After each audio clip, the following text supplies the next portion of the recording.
Magandang araw mga boss, welcome po ulit sa akin channel, no. So bago tayo magsimula, shoutout po muna kay Boss Raymond Magramo ng Pulilan, Bulacan.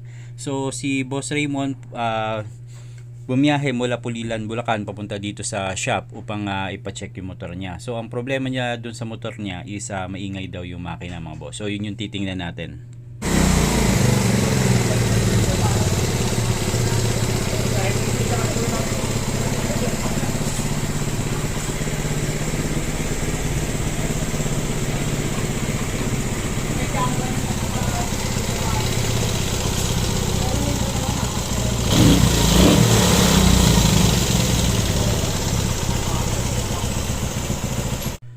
So yun yung motor mga boss, no. Bukod dun sa ingay, na-check din ni Boss Ryan na pangit yung andar ng motor, no. So kailangan din siyang tune upin.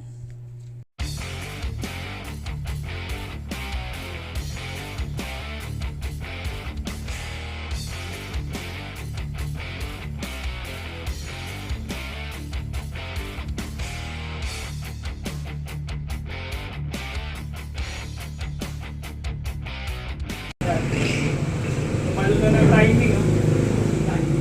Tumalo na ng tig isang ngipin. Dapat ganyan. Ito may guhit. Eh, dapat tapat to. Ito ang top niyan eh. At kung ginamit mo pa yan, balok to ka ng barbula niya. So, luwag na kasi ng timing chain mo. Tumalo na. So yun yung sinasabi ni Boss Ryan, no. So wala na sa timing yung makina ng motor ni Boss. So first time pa lang daw mabubuksan yan. Yun nga, sa sobrang luwag nung timing chain niya. So nawala na siya sa timing. So sunod naman na ginawa ni Boss Ryan, no, lilinisin tapos itutono yung carb.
So sunod naman na chinek ni Boss Ryan yung tensioner ng motor ni Boss, no. So original pa yan, yung pa rin yung nakakabit dun sa motor niya. So yung tensioner hindi pa nagagalaw yan mga boss. So ayan yung spring niya, so maayos. So ang gagawin dyan, i-reset lang. So yung makina ng motor ni Boss maingay. Ngayon marami nagsasabi kapag ganun ang problema, tensioner daw. Pero yun nga, katulad niyan, maingay yung motor pero yung spring ng tensioner niya buo. So ibig sabihin, hindi yan yung cause ng ingay.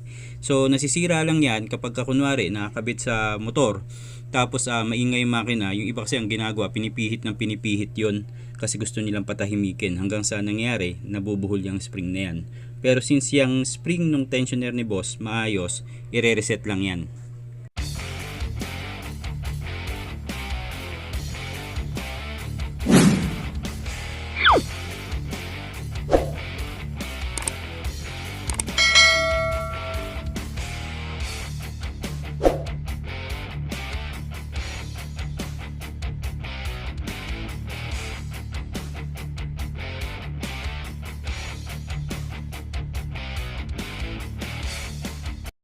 So, yan yung spark plug na nakuha dun sa motor ni Boss, no? So, kasama rin yan sa papalitan. So, yan din yung chain guide na nakuha dun sa motor ni Boss, no? Kung mapapansin nyo, biyak-biyak na nga. So, mabuti na lang napagawa niya agad yung motor niya.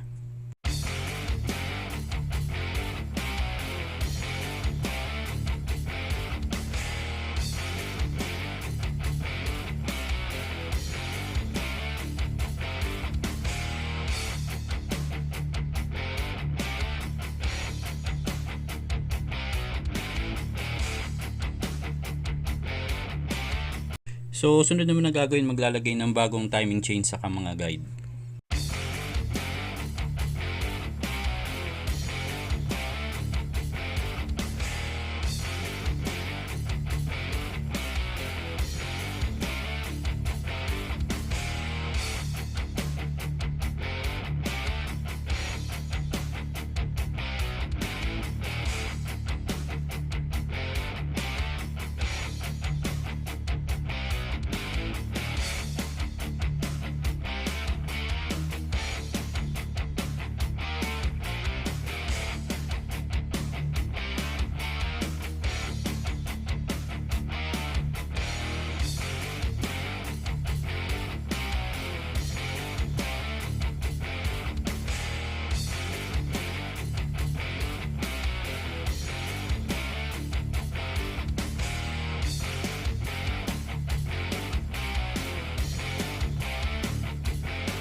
So yung tensioner ni boss, ni-reset lang yan mga boss, no? Hindi siya pinalitan. So yung original pa rin na tensioner niya ang ikakabit dun sa makina ng motor niya.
So after gawin at palitan yung mga damaged parts ng motor ni boss, no, okay na yung motor niya, wala nang ingay, maayos na yung minor at hindi na siya palyado.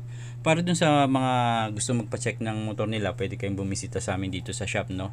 Mas okay din kung magcha-chat muna kayo bago kayo pumunta para ma-schedule natin yung motor nyo. Salamat mga boss.